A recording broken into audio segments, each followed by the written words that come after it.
நீங்களும் நினைக்கிறேன் வாழ்க்கையில நிறைய காரியங்களை கற்றுக்கொண்டிருப்பீர்கள். நான் அதுல சில உதாரணங்களை தான் உங்களுக்கு ஞாபகப்படுத்துறேன்.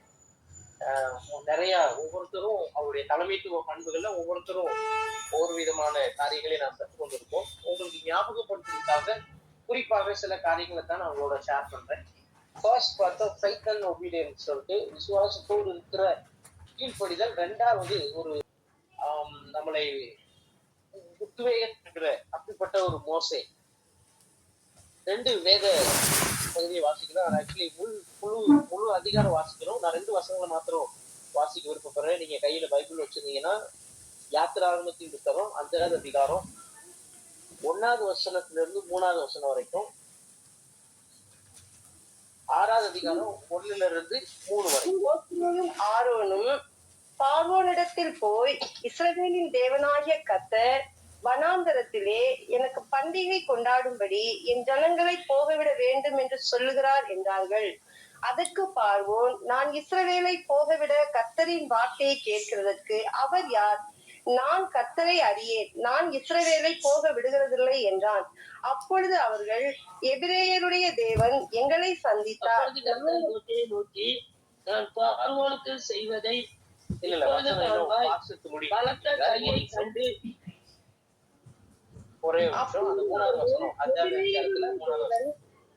எங்களை சந்தித்தார். நாங்கள் வனாந்தரத்தில் 3 நாள் பிரயாணம் போய் எங்கள் தேவனாகிய கர்த்தருக்கு பலியிடும்படி போகவிட வேண்டும். போகாதிருந்தால் அவர் கொள்ளை நோயும் பட்டயமும் எங்கள் மேல் வரப்பண்ணுவார் என்றார்கள்.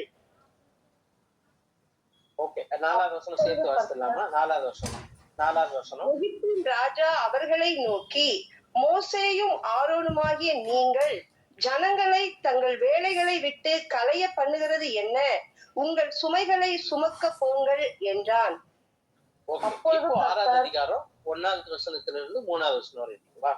அப்பொழுது கர்த்தர் மோசேயை நோக்கி, நான் பார்வோனுக்கு செய்வதை இப்பொழுது காண்பாய். பலத்த கையை கண்டு அவர்களை போகவிட்டு, பலத்த கையை கண்டு அவர்களை தன் தேசத்திலிருந்து துரத்தி விடுவான் என்றார். மேலும் தேவன் மோசேயை நோக்கி, நான் யெகோவா சர்வ வல்லமையுள்ள தேவன் என்னும் நாமத்தினால் நான் ஆபிரகாமுக்கும் ஈசாக்குக்கும் யாக்கோபுக்கும் தரிசனமானேன். ஆனாலும் யெகோவா என்னும் என் நாமத்தினால் நான் அவர்களுக்கு அறியப்படவில்லை. இந்த 2 அதிகாரத்தை நீங்க பொறுமையா வாசிங்க. ஆண்டவர் ஃபர்ஸ்ட் டைமா மோசேக்கு சொல்றாரு, நீ பார்வோன்ட்டு போய் சொல்லு, இஸ்ரவேலின் தேவனாகிய கர்த்தர் வனாந்தரத்தில் எனக்கு பண்டிகை கொண்டாடும்படி என் ஜனங்களை போக விட வேண்டும் என்று சொல்லுகிறார் சொல்லி பார்வோன்ட்டு சொல். மோசேயுடைய ரொம்ப கடினமான பகுதிக்கு என்ன அப்படின்னா, ஆண்டவர் இங்கிருந்து வார்த்தையா கொடுக்குறாரு, நீ போய் பேசு அப்படின்னு சொல்லிட்டு அங்க போய் பேசி முடிச்ச பிற்பாடு பார்த்தா பார்வோனுடைய இருதயம் கடினமாகும். நல்லா கவனிங்க. நிறைய நேரம் ஆண்டுடைய வார்த்தைகளை நாம் மையப்படுத்தி சில நேரம் காரியங்களை நாம் செயல்படுகிற பொழுது, அல்லது நாம் சில நேரம் ஆண்டுடைய வசனத்தின்படி நாம் ஒரு முயற்சி எடுக்கிற பொழுது, அந்த அதிலே பொறுமை காக்க வேண்டும், அல்லது நம்மை நாமே வசனத்தினாலே உற்சாகப்படுத்துகிற ஒரு நிலையை நாம் வைத்துக் கொள்ள வேண்டும். என்னடா நல்லா தானே ஜோம் போட்டு போனோம், காலையிலே எதிர்த்து இதுக்காக ஸ்பெஷலா ஜோம் பண்ணோம், இன்னைக்கு மார்னிங் நான் ஃபாஸ்டிங் பண்ணி ஜோம் பண்ணேன். நம்ம என்ன நினைக்கிறோம் அப்படின்னா, நம்முடைய மன அளவில் நம்ம இன்னைக்கு ஜோம் பண்றோம், நான் ஃபாஸ்டிங் பண்ணி பரிசுத்தமா இருந்து நான் ஜோம் பண்ணிட்டு போறேன், ஆண்டவர் அந்த காரியங்களை வாய்ப்பு பண்ணணும். நிச்சயமாய் ஆண்டவர் அந்த காரியத்தை வாய்ப்பு பண்ணுவார். நல்லா புரிஞ்சுக்கிறணும்.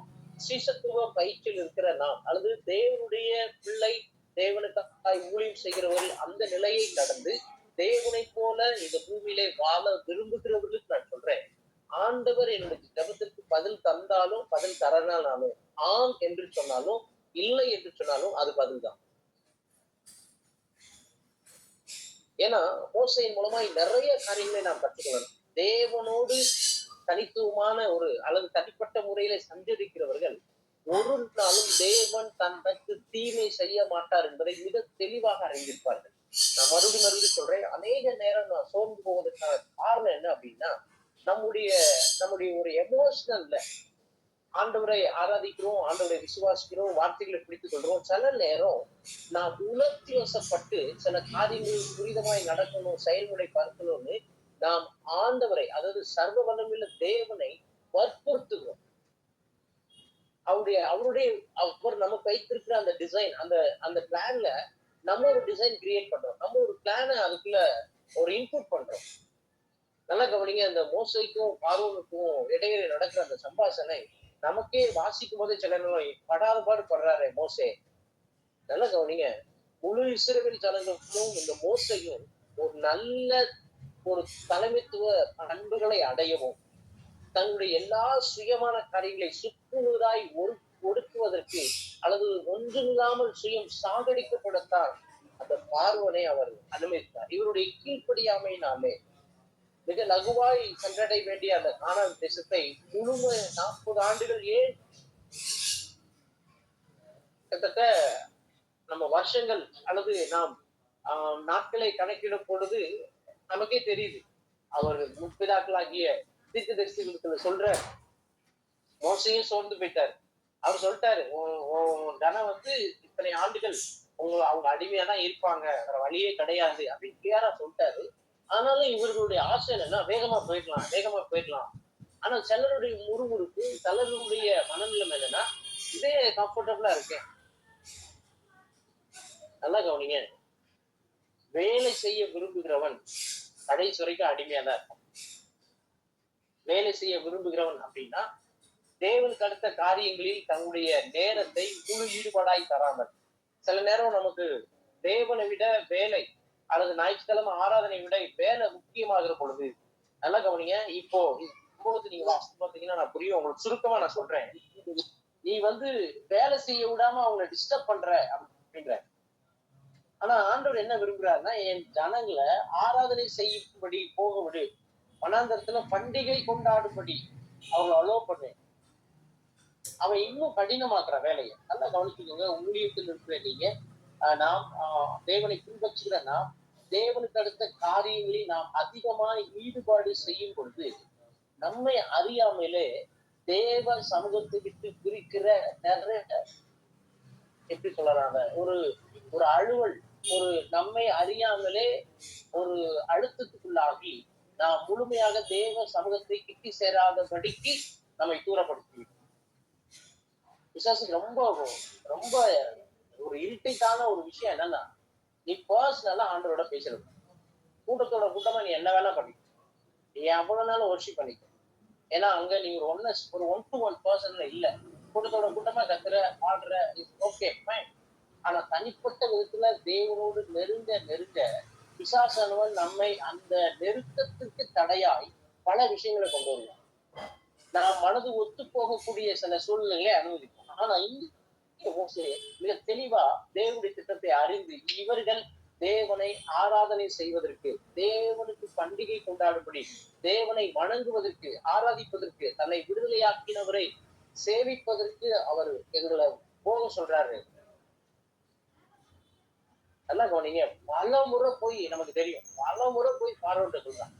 பார்வோடைய இருதயம் கடினமாகுது, வேலை கடினப்படுத்தப்படுகிறது. இன்னும் என்னெல்லாம் செய்ய முடியுமோ அதை செய்து போக கடைசியாக நம்ம எல்லாருக்கும் தெரிஞ்ச சம்பவம் நடக்கும். குறிப்பா நான் என்ன சொல்ல வரேன்னா, ஜனங்களை சோர்ந்து போக விடாத அளவிற்கு, அவர்கள் முற்றிலுமாய் தேவனை நம்பக்கூடாத அளவுக்கு பிரச்சனைகள், போராட்டம். ஆனால் மோசத்துல துளி அளவு கூட அந்த அவிசுவாசம் இல்லை. உற்சாகப்படுத்துகிற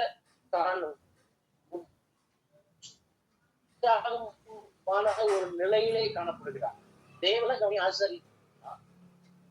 இங்க ஜனங்கள் தேவன் சொல்கிற வார்த்தைகளை அல்லது தேவன் சொல்கிற தீர்க்க தரிசனங்களை மாத்திரம் சொல்கிறவனாக இல்லை, தனிப்பட்ட விதத்துல தேவனோடு அவன் ஐக்கியம் கொண்டவனாக, தனிப்பட்ட விதத்தில் தேவனை நன்கு புரிந்து கொண்டவனாய். நான் சொல்றேன், ஒரு குடும்ப தலைவனா இருக்க நீங்க, ஒரு குடும்ப தலைவியா இருக்க நீங்க, அது நல்ல பேரண்டா இருக்க விரும்புகிற நீங்க, நல்ல சில்ட்ரனா இருக்க விரும்புகிற நீங்க, ஏன் பர்சனலே நான் முக்கியப்படுத்துறேன்னா, அங்கதான் ஒரு கிளியரான ஒரு பிக்சர் நமக்கு கிடைக்கும். நிறைய நேரம் நம் உறவுகளை நேசிக்கிறது நிமித்தமாய் எதையாவது செய்து நாம் அவர்களை இன்ஃப்ளூயன்ஸ் பண்ணணும், இல்ல அவங்களுடைய இருதயத்திலே நம்முடைய அன்பின் நிமித்தமாய் நாம் தக்க வைக்கப்பட வேண்டும் நம்ம நினைக்கிறோம். அது வாய்ப்பே கிடையாது. அது முற்றிலும் வேதத்திற்கு புறம்பானது. அநேக முறை நாம் இதிலே தான் நாம் மாற்றிக் கொள்கிறோம். இந்த வாழ்க்கை முறையை தேவனோடு இருக்கிற தனிப்பட்ட அந்த ஒரு ஐக்கியத்தோடு கம்பேர் பண்ணி நாளடைவில் என்ன ஆகுதுன்னா தேவ சமூகத்தை வந்து நம்ம அழகா பிரிச்சு எவ்ரிடே செக் பண்ண வேண்டியது என்னன்னா தேவ சமூகத்துக்கும் உங்களுக்கு இருக்கிற அந்த நேரங்களை நீங்க கால்குலேட் பண்ணிட்டே அது உங்களை ஒரு வெற்றியுள்ள பாதைக்கு நேரம் நடக்கும். எத்தனை பார்வனுடைய கடினமான இருதயம் அல்லது பார்வனுடைய எண்ணம் உடையவர்கள் உங்களுக்கு தடையாக ஆராதனைக்கு, ஜபத்திற்கு, ஊழியத்துக்கு பல காரியங்களை நமக்கு சுமையாக கொண்டு வந்து தடையாக நின்றாலும் நான் சொல்வேன், தனித்து தேவனோடு இருக்கிறவர்களை எந்த தடையை அது ஒரு தடையாக அவர்களுக்கு இருக்கவே இருக்கு. ஆண்டவர் அதை லகுவாய் மாற்றி விடுவார். மறுபடியும் நான் சொல்லுகிறேன், கீழ்ப்படியாதவர்களுக்கு அனுமதிக்கப்பட்டதுதான் வேலை. கீழ்ப்படிய மனதில்லாதவர்கள். அப்ப கீழ்ப்படிந்த எனக்கு பாலும் தேன் மூடுகிற அந்த கானான் தேசத்துடைய நன்மைகளை கீழ்ப்படிய விரும்புகிறவர்களுக்கு அவர் வைத்திருக்கிறார். அதுதான் உபாகமம் 28ஆம் அதிகாரத்துல நம்ம வாசிச்சோம். இந்த சம்பவம் எண்ணாகமத்துல நீங்க வாசித்து பார்த்தீங்கன்னா தெரியும். எண்ணாகமத்தின் புத்தகம் 13ஆம் அதிகாரம் 1வது வசனத்துல இருந்து 33வது வசனம் வரைக்கும் நீங்க வீட்டுல பொறுமையா வாசித்து பாருங்க. இங்க என்ன சொன்னாரோ அதை அங்க அழகா கம்ப்ளீட் பண்ணுவார். இந்த முதல் 5 ஆகமங்களை நீங்கள் மிக கவனமாய் நிறுத்தி நிதானமா படிச்சுட்டீங்கன்னா ஹோல் பைபிளோட பின்னணித்தை நம்ம லகுவாய் புரிந்து கொள்ளலாம். இந்த ஒரு கூட்ட ஜனங்களை வைத்துதான் கிட்டத்தட்ட பழைய ஏற்பாடு முழுவதும் எழுதப்பட்டிருக்கு. அந்த 12 கோத்திரங்கள் எல்லாம் இருக்கிறதா இருக்காங்க.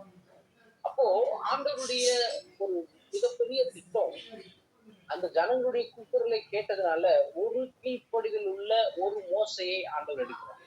நல்லா கவனிங்க, ஆண்டோடைய செலெக்ஷன் ரொம்ப ஒரு மாதிரி ரேண்டமா தான் இருக்கும். நம்ம நினைச்சிட்டு இருக்கோம் நல்ல ஒர்க் பண்றான், நல்ல சபையில என்ன வேலைனாலும் செய்யறான், ஒருவேளை எனக்கு ஊழியம் அழைப்பு இருக்கும் அப்படின்னு நம்ம நினைக்கிறோம்.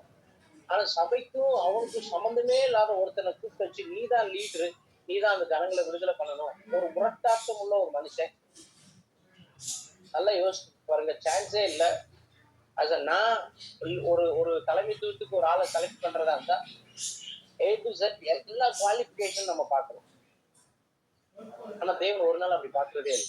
நம்முடைய கண்ணோட்டம் வெளிப்புற தோற்றத்தில் ஒரு நல்ல ஒரு ப்ரொஃபஷனாலிட்டியா இருந்தா இஸ் லீடர். ஆனா ஆண்டவருடைய எதிர்பார்ப்பு, ஆண்டவருடைய செலக்ஷனா இல்லைதான். நான் அடிக்கடி சொல்லுவேன், திருப்பி உங்களுக்கு ஞாபகப்படுத்துறேன், நான் நல்லது செய்கிறதுனால நல்லவன் கிடையாது.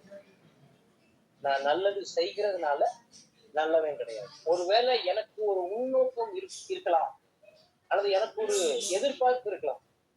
ஆனால் நான் நல்லது செய்கிறதுனால் நல்லவன் என்று தீர்மானிக்கப்படுவதில்லை. நல்ல இருதயத்தோடு செய்கிறது மாத்திரம்தான் தேவனுடைய பார்வையில் அது அங்கீகரிக்கப்படும். நல்லா புரிஞ்சுக்கோங்க. ஒரு உதாரணத்துக்கு நான் தமிழனுக்கு நிறைய ஹெல்ப் பண்ணலாம், நிறைய உதவிகள் செய்யலாம், நிறைய அவரை என்கரேஜ் பண்ணலாம். நான் நல்லவன் என்பதனால அல்ல, நான் நல்லது செய்கிறதுனால் நான் நல்லவனாக அறியப்படுவது தவறு. நாம் அப்படி ஒருத்தவங்களை பார்க்கவே கூடாது. என்னுடைய இருதயம் எப்படிப்பட்டதா இருக்கிறது? எல்லாருமே பிரைஸ்லா சிஸ்டர், பிரைஸ்லா பிரதர், ஹலோ அக்கா, தம்பி எல்லாம் பேசுறோம். ஆனா இருதயம் எப்படிப்பட்டது? ஆனா மோசேக்கு ஒரு வைராக்கியமான இருதயம் இருக்கு. என்னன்னா, சர்வ வல்லமையுள்ள ஆண்டவர் தம்முடைய நாமத்தை, யெகோவா என்கிற நாமம், இருக்கிறவராகவே இருக்கிறேன் என்று சொன்ன அந்த நாமத்தை தனக்கு வெளிப்படுத்தியிருக்கிறார். நிச்சயமா இந்த ஜனங்களை இந்த பார்வனுடைய பிடியிலிருந்து பாலும் தேன் ஓடுகிற அந்த தேசத்துக்கு இவர்களை அழைத்து செல்ல அவர் உண்மையுள்ளவராய் இருக்கிறார் என்கிற அந்த தெளிவான நடத்துதல் அவனுக்கு இருந்துச்சு. இன்னைக்கு நமக்கு இவ்வளவு தூரம் நாம் வேதம் வாசிக்கிறோம், ஜெபிக்கிறோம், ஆண்டவரோடு இருக்கிறோம். சில காரியங்களில நாமே ஒரு கலங்கி போன குளத்தை போல என்ன டிசைட் பண்ணணும்னே தெரியாம இருக்கும். என்ன பண்றது, என்ன செய்யலாம், நமக்கு நாமே ஒண்ணுமே புரியாத ஒரு சூழல்ல நம்ம நிற்போம். ஆனா மோசே மிக தெளிவா இருப்பார். நான் மறுபடியும் உங்களுக்கு ஞாபகப்படுத்துறேன், உங்களுடைய வாழ்க்கையில, உங்க ஃபியூச்சர்ல, நீங்க செய்யற வேலையில, நீங்க செய்யற ஊழியத்துல, நாம் செய்கிற எதுவா இருந்தாலும் அதுல ஆண்டவர் மகிமைப்படுறாரா, அவருடைய பிளான்ல நம்ம மூவ் ஆகுறோமா, அவருடைய சித்தத்தின்படி நான் செய்கிறேன்னா எல்லாமே சக்திதான். அதுக்கு ஆண்டவர் பர்சனாலிட்டிலாம் பாக்குறது இல்லை. இங்கிலீஷ் தெரியுமா அப்படிலாம் பாக்குறது இல்லை. ரொம்ப அழகா இருக்கானா, முகத்தோற்றம், ஒரு தலைவனுக்குரிய அந்த தோற்றம் இருக்கா, அது ட்ரெஸ்ஸிங் இல்ல இல்ல, அதாவது பர்சனாலிட்டி எல்லாமே வந்து நீங்க தேவனோட நெருங்க நெருங்க ஆட்டோமேட்டிக்கா அவர் அதை சரி பண்றாரு. மனவாளன நெருங்க நெருங்கதான் மனவாட்சியினுடைய இந்த அலங்காரம் ஆட்டோமேட்டிக்கா வந்துடும். ஓகே, 18வது அதிகாரம், யாத்திராகமம் 18வது அதிகாரம் 13, 14. மறுநாள் மோசே ஜனங்களை நியாயம் விசாரிக்க உட்கார்ந்தார். ஜனங்கள் காலமே துவக்கி சாயங்காலம் மட்டும் மோசேக்கு முன்பாக நின்றார்கள். ஜனங்களுக்கு அவன் செய்த யாவையும் மோசேயின் மாமன் கண்டு, நீர் ஜனங்களுக்கு செய்கிற இந்த காரியம் என்ன? நீர் ஒன்றியாய் உட்கார்ந்திருக்கவும் ஜனங்கள் எல்லாரும் காலமே துவக்கி சாயங்காலம் மட்டும் உமக்கு முன்பாக நிற்கவும் வேண்டியது என்ன என்றால், படிக்கணும் ஐயா. 15 வரை வாசிட்டீங்களா?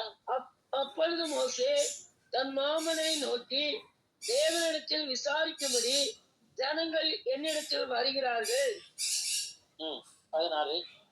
அவர்களுக்கு யாதொரு காரியம் உண்டானால் என்னிடத்தில் வருகிறார்கள். நான் அவர்களுக்குள்ள வழக்கை தீர்த்து தேவ கட்டளையையும் அவருடைய பிரமாணங்களையும் தெரிவிக்கிறேன் என்றான் என்பது.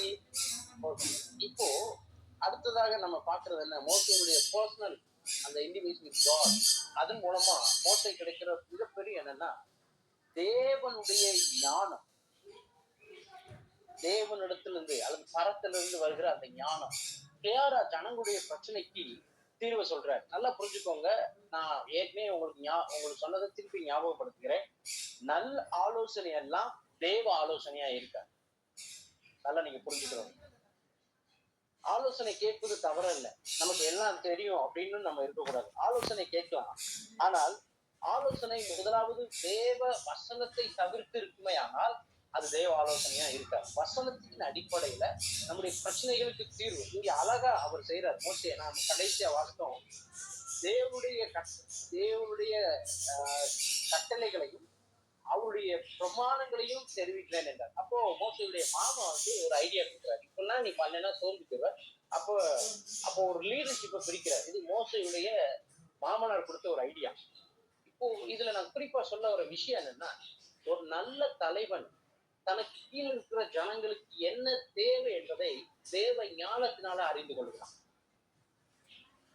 அந்த புரிதல் அல்லது அந்த புரிந்து கொள்ளக்கூடிய தன்மை, அந்த கம்பேஷனேட் ஹார்ட், ஒரு இரக்க குணமுள்ள இருதயம், தலைவன் என்கிற அந்த பதவி, அந்த பொறுப்பு மாத்திரமல்ல, தனக்கு கீழாக இருக்கிறவர்கள் என்ன தேவையோடு இருக்கிறார்கள் என்பதை ஃபைண்ட் அவுட் பண்றான், கண்டுபிடிக்க. தேவ சமூகத்தில் இருக்கிற நமக்கு அஞ்சாவதாக மோசையுடைய லைஃப்ல நாம் கற்றுக்கொள்ள வாசிக்கிறோம். பரத்திலிருந்து வருகிற ஞானத்துக்கும் லௌகீக ஞானத்துக்கும் ரெண்டுக்கு வித்தியாசம். டைம் ரொம்ப போனதுனால நான் அதை ஞாபகப்படுத்துறேன், உங்களுக்கு எல்லாரும் தெரிஞ்ச வரைக்கும். பரத்திலிருந்து வருகிற ஞானம் என்னெல்லாம் செய்யும், அல்லது உலக பிரகாரமா இருக்கிற அந்த ஞானம் நமக்கு என்ன செய்யும் அப்படின்றது நமக்கு தெரியும்.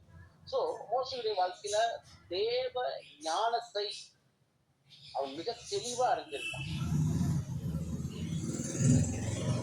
அப்போ மோசையுடைய வாழ்க்கையில இது மாத்திரம் கிடையாது, அவன் எந்தெந்த ஏரியாலாம் அவன் ஒரு வளர்ச்சியை கண்டுகொள்ள முடிஞ்சிச்சு. கோபம், பயங்கரமான கோபக்காரரு, கோபத்துல இருந்து அப்படியே சாஃப்ட் நேச்சருக்கு மாறிட்டார். இது எதனால அப்படின்னா, நம்ம நிறைய அதுக்கும் சில வசனங்கள் உண்டு.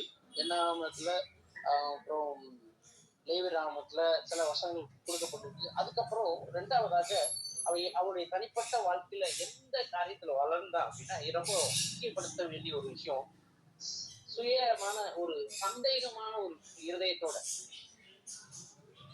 ஒரு இன்செக்யூரிட்டின்னு அப்படி கூட சொல்லலாம், அந்த மாதிரியான ஒரு சூழல் இருந்து தேவ அழைப்பை முழுமையாக பெற்றுக்கொண்டு அழகா அந்த அந்த அந்த பயத்தை புறம்பாக தள்ளி பொதுவாய் ஜனங்களோடு அல்லது ஜனங்களை பாலும் ஓடுகிற அந்த கானான் தேசத்துக்கு கொண்டு போகத்தக்க தைரியம் உள்ளவனாய் மாறி, மோசே முற்றிலுமாய் ஜனங்களால் தள்ளப்பட்டவன், நிராகரிக்கப்பட்டவன், உன்னை யார் எங்களுக்கு தலைவனாக நியமித்தவர்கள் அப்படின்னு சொல்லிட்டு கேட்கிறாங்க ஜனங்கள். அவன் என்ன சொல்லனே தெரியல. ஆனா யார் தள்ளினார்களோ, யார் அவனை வேண்டாம் என்று ஒதுக்கினார்களோ அவர்களைத்தான் ஆண்டவர் தலைவனாக மாற்றினார். நான் அடிக்கடி சொல்வேன், நிறைய இடங்களிலே நாம் புறக்கணிக்கப்படுவது நல்லது. ஏனென்றால் அவர் தன்னுடைய கரத்தில் எடுத்து உங்கள் நல்ல தலைவராக உருவாக்குகிறார் என்றார். எங்கே நீங்கள் புறக்கணிக்கப்பட்டீர்களோ, நிராகரிக்கப்பட்டீர்களோ, நல்லா புரிஞ்சுக்கணும், நீங்க தனிப்பட்ட தேவ உறவுல சரியாக இருப்பீர்களானால் மறுபடியும் அதே இடத்துல உங்களை தலைவனாக, தேவ மனுஷனாக கொண்டு போய் நிறுத்துவான். என்னோட லைஃப்ல நிறைய டெஸ்டினிஸ் உண்டு. எதுக்கு நான் சாமியோட பர்சனலா நான் ஷேர் பண்ணிருக்கேன். அவருக்கு தேவையான ஒரு சூழல்ல நான் ஷேர் பண்ணியிருக்கேன். அப்பதான் அவருக்கே பயங்கர உற்சாகமா இருந்துச்சு. இப்படிப்பட்ட சூழல்ல நீங்க வந்திருக்கீங்களா அப்படின்னு சொல்லி. ஏன் நான் சொல்றேன்னா, தேவனோடு தனித்திருக்கிற அந்த அனுபவமானது உங்கள் நிராகரிப்பை அவர் ஒரு ஸ்டேஜா பயன்படுத்த, ஒரு மேடையாக பயன்படுத்த. ஆனா இந்த நிராகரிக்கப்படுகிற பொழுது, கிறிஸ்துவ சமுதாயத்தினாலே நாம் புறக்கணிக்கப்படுகிற பொழுது சோர்ந்து போய்க்கூட ஒரு கரேஜஸ், ஒரு உற்சாகமுள்ள, ஒரு இருதயம் உள்ளவர்களாய் நாம் இருக்கோம். செல்ஃப் டவுட், எப்படி சொல்றது, ஒரு ஒரு சந்தேகத்தோடய நம்ம இருக்கக்கூடாது. என்ன நடக்குமா, ஆண்டவர் சொல்லிட்டாரு, இவ்வளவு பெரிய வேலையை நம்மளை கொண்டு எப்படி செய்வாரு, நமக்கு சரியா பேச தெரியாது, பாட தெரியாது, பிரசங்கம் பண்ண தெரியாது, நம்மளே கல்வி தகுதியில ரொம்ப பின்தங்கி இருக்கிறோம், ரொம்ப யோசிக்கிறோம். ஆனா ஆண்டவர் அந்த ஒரு ஒரு ஒரு விதமான கட்டுகளை ஆண்டவர் உடைக்கிற ஒரு பாண்டேஜ், அதை ஆண்டவர் அப்படியே பிரேக் பண்றாரு மோசையுடைய லைஃப்ல. மோசையுடைய வாழ்க்கையிலிருந்து நாம் கற்றுக்கொள்ள வேண்டியது தாழ்மையும், தேவனை மாத்திரம் டிபெண்டன்ட், தேவனை மாத்திரம் சார்ந்திருக்கார். நாம ஏற்கனவே சொன்னேன், ஒரு ஃபெய்த்ஃபுல் சர்வெண்டா இல்ல, ஒரு கீழ்ப்படிதல் உள்ள மனுஷன். அவரோட லைஃப்ல இன்னொன்னு கத்துக்கலாம், தேவனை மட்டும் நம்பினான், வேற எதையுமே நம்பலாம். என்ன சொன்னாலும் அல்லது என்ன பிரச்சனைனாலும் தேவ சமூகத்தில் போய் அவன் நின்று கேட்கிற பழக்கமுடையவனாய் மாறினான். ஒரு கேள்வி எனக்குள்ள வருது, உங்களுக்கு எப்பயாவது நேரம் கிடைச்சிச்சுன்னா நீங்க அந்த பதில நம்ம குரூப்ல பதிவிடலாம். மோசே எத்தனை முறை 40 நாள் உபவாசம் இருந்தா? ஒருவேளை நீங்க டைம் எடுத்துக்கோங்க, படிச்சு பாருங்க.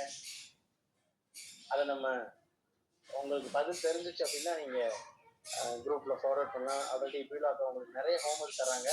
எக்ஸ்ட்ரா பேலன் இல்லை, உங்களுடைய வேத அறிவுக்காக நான் சொல்றேன். தனித்து தேவ சமூகத்தில் இருந்த உபவாசம் அது எத்தனை முறை அப்படின்றத நீங்க கவுண்ட் பண்ணி பாருங்க.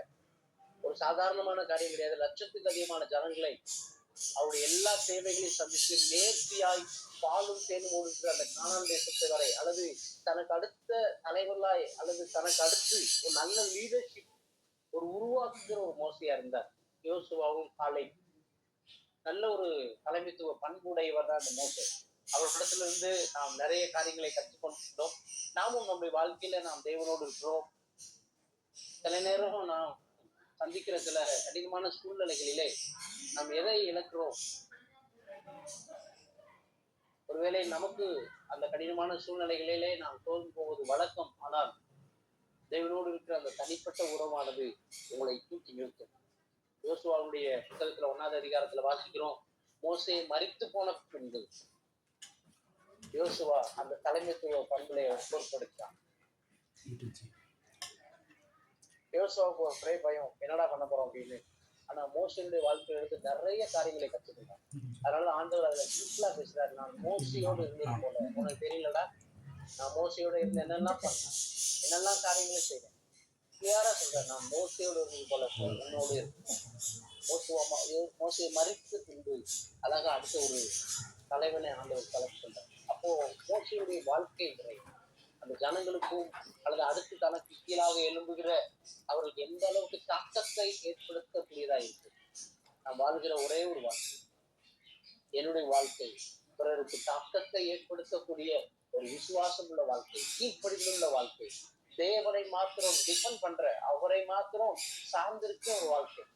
எதற்கெடுத்தாலும் நாம் ஜெபித்து காரியங்களை பெற்றுக் கொள்வது, விசுவாசத்தோடு காத்திருக்கிற அந்த அனுபவம், நாம் யாருக்கு இந்த நல்ல சாட்சியுள்ள வாழ்க்கையை நாம் விதைத்து வைத்து போகிறோம். நான் சொல்கிற வாழ்கிற நாம் வாழப்போவது ஒரு முறை தான். நான் வாழ்கிற ஒவ்வொரு நாளும் எனக்கு பின் வரும் சந்ததிக்கு, தலைமுறையிற்கு தேவனோடு இருக்கிற அந்த ஐக்கியத்தை மாதிரியாக வைத்து செல்ல வேண்டும் என்று சொல்லி ஆண்டவர் விரும்புகிறார்.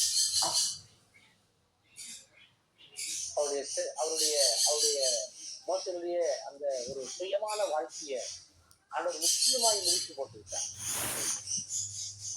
தனிப்பட்ட தேவ உறவின் மூலமாய் தான் அவருடைய நல்ல குணமுள்ளவனாய் மாறி. எல்லாருக்கும் கோபமான மோசைதான் தெரியும். வசனம் சொல்ல அவன் ரொம்ப மிகுந்த சாந்த குணமுள்ளவனாய், உண்மை உள்ளவனாய் தேவனுடைய பார்வையில நாம் அறியப்படுவான். நாம் தோற்றத்தை பார்த்து நிறைய நேரம் அநேகர் நாம் நியாயம் தீர்க்கிறோம். ஆனால் உள்ளான இருதயம் அது தேவனோடு சார்ந்திருக்கு என்பதை நாம் அறிய மறந்து போகிறோம். நான் மறுபடியும் சொல்றேன், நல்ல பர்சனாலிட்டியா இருக்கிறவங்களை ஆண்டவர் தலைவலா கொண்டு வர நம்முடைய எதிர்பார்ப்பு இல்லை. அவரோடு தனித்து இருக்கிற நபர்களை தான் அவர் தேடுகிறார். எனக்கு அடிக்கடி இப்பயும் என்னோட ஒரு புரியாத ஒரு காரியம் என்னன்னா, தாவீதை எப்படி போய் தன்னுடைய இருதயத்துக்கு ஏற்றவனாக கண்டார். இன்ன வரைக்கும் நம்மளால புரியவே முடியல. ஆனால் அவர் அந்த பேர் அவனுக்கு கொடுக்கிறார். இப்படி தேவனுடைய இருதயத்தின் காரியங்களை அறிந்தவர்கள் தான் இப்படிப்பட்ட ஜாம்பவான்கள், சாம்பியன்ஸ். ஆபிரகாம் தேவனுடைய இருதயத்தை அறிந்தவர், மோசே தேவனுடைய இருதயத்தை அறிந்தவர். காட்ஸ் பிளான பக்காவா கிளியரா வாங்கிட்டாங்க. நாம் தேவனை தேடுகிற நோக்கம் என்ன? பலவித ஊழியங்களை செய்கிறோம், பல மணி நேரங்கள் நாம் ஜெபிக்கிறோம், பல காரியங்களை தேவனுக்காக செய்ய நாம் துடிக்கிறோம். ஆண்டவர் நம்மிடத்தில் எதிர்பார்ப்பது, எனக்கு பின்னதாக வருகிற சந்ததியை அல்லது தலைமுறைக்கு நான் என்ன சேமித்து வைத்து போக போகிறேன். கண்களை மூடி நாம் ஜெபிக்க போகிறோம். மோசையுடைய வாழ்க்கையிலிருந்து நாம் கற்றுக்கொண்ட காரியங்கள் ஒரு புதிய தகவல்களாக நீங்கள் எடுத்துக்கொள்ள வேண்டாம். மோசே என்னுடைய வாழ்க்கையில நான் கற்றுக்கொண்டதை என்னுடைய வாழ்க்கையில நான் அதை அப்ளை பண்றதுக்கு என்னை விட்டு கொடுக்கிறேன். ஆண்டவரே, சில நேரம் நம்மளை அறியாமையே இன்னும் கோப குணமும் நமக்கு இருக்கிறது. நான் போன வாரம் சொன்னதை மறுபடியும் உங்களுக்கு ஞாபகப்படுத்துகிறேன். கோபம் எல்லாருக்கும் வரும். ஆனா நான் கோபப்படுகிற ஒரு உத்தியோகத்தில் இல்லை. அதை எப்படி ஹேண்டில் பண்ணணும், எப்படி கையாள வேண்டும் என்கிற அந்த தெய்வீக ஞானம் மோசைக்கு இருந்துச்சு.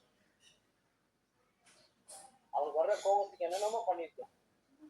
ஆண்டவரே அவனோட பேசுற இல்ல.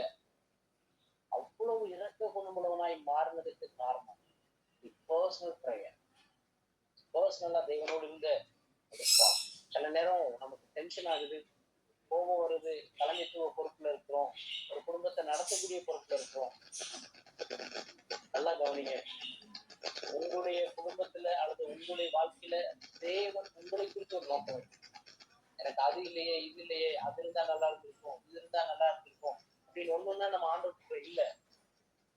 இருக்கிற நிலையில நல்ல தலைவனாக மோசே போல ஒரு நல்ல உங்க குடும்பத்தை கர்த்தருக்கு நேராய் திசை திருப்புகிற அவருடைய திட்டத்தை அறிந்து கொள்ளக்கூடிய ஒரு பர்சனா உங்களை ஆண்டவர் பார்த்து உங்களுடைய இருதயம் தேவனோடு எப்போது கனெக்ட் பண்ணியிருக்கோம்.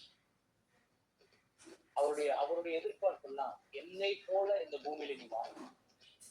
கடைசியா ஒண்ணு சொல்லி நான் ஜோமான விரும்புகிறேன்.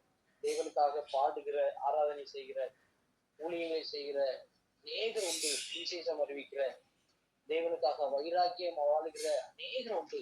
அதில் அவருடைய மிக மிக ஒரு எதிர்பார்ப்பு என்னன்னா, அவரை போல வாழ்வதற்கான ஒரு நபரை அவர் தேடிக்கிட்டே. அவருக்காக செய்யப்படுவது என்பது வேறு, அவரை போல வாழ்வது என்பது முக்கியமாயிட்டு. நான் அடிக்கடி சொல்றேன், திரும்பி உங்களுக்கு ஞாபகப்படுத்துறேன். தேவனுக்காக செய்வது நிறைய காரியங்களை செய்யணும். தேவனுக்கு என்ன செய்யணும்? அவர் நம்மிடத்தில் எதிர்பார்க்கிறது அவரை போல் நாம் மாற வேண்டும்.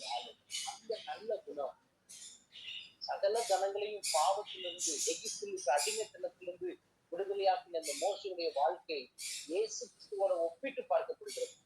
முழு உலகத்திலும் முழு ஜனங்களும் அடிமைத்தனத்துல பாவத்திருக்கிற ஜனங்களை பிதாவாகிய தேவன் குமாரனாகிய இயேசு கிறிஸ்துவை அனுப்பி அவர் நமக்கு விடுதலையை கொடுத்திருக்கிறார்.